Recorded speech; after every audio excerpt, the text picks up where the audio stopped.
আমি যদি নির্বাচিত হই তাহলে 14 গ্রামে আর কোনো রক্ত ঝরবে না।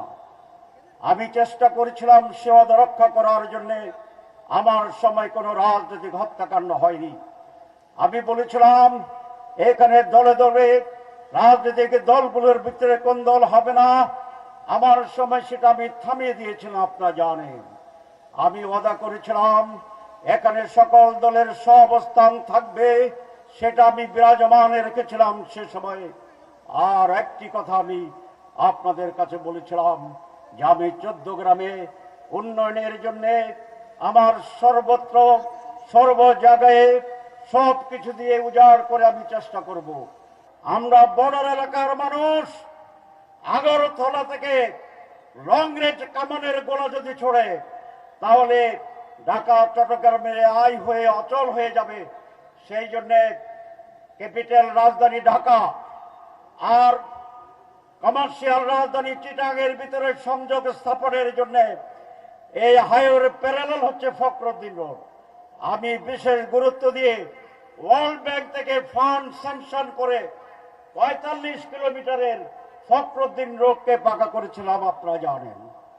আমি প্রথম বাংলাদেশের ভিতরে সবচেয়ে বেশি বিদ্যুৎ সংযোগ করেছি 375 কিলোমিটার এই 14 গ্রামে।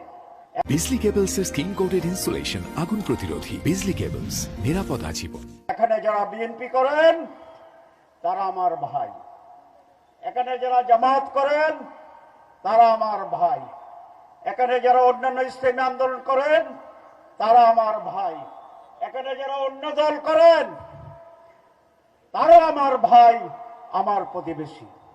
আমরা বিভিন্ন রাজনীতি করার অধিকার সকলের আছে।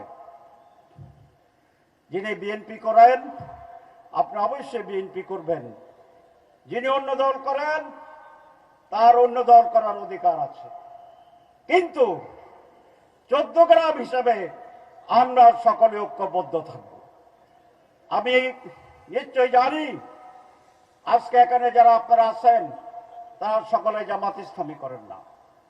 আজকে সকল প্রাক্তন চেয়ারম্যানরা এখানে আছেন, এখানে অনেকে আছেন যারা বিএনপি করেন, এখানে অনেকে আছেন যারা অন্য দল করেন, কিন্তু সকলে আমার স্টেজ আছে, কারণ তারা সকলে আমার ভাই আর আমি তাদের সকলের তাহের ভাই। এমপি কোন দলের প্রতিনিধি নন। আপনি দল করেন কিন্তু এমপির ভোট দিতে হবে তাকে যিনি সমগ্র মানুষের কল্যাণ করতে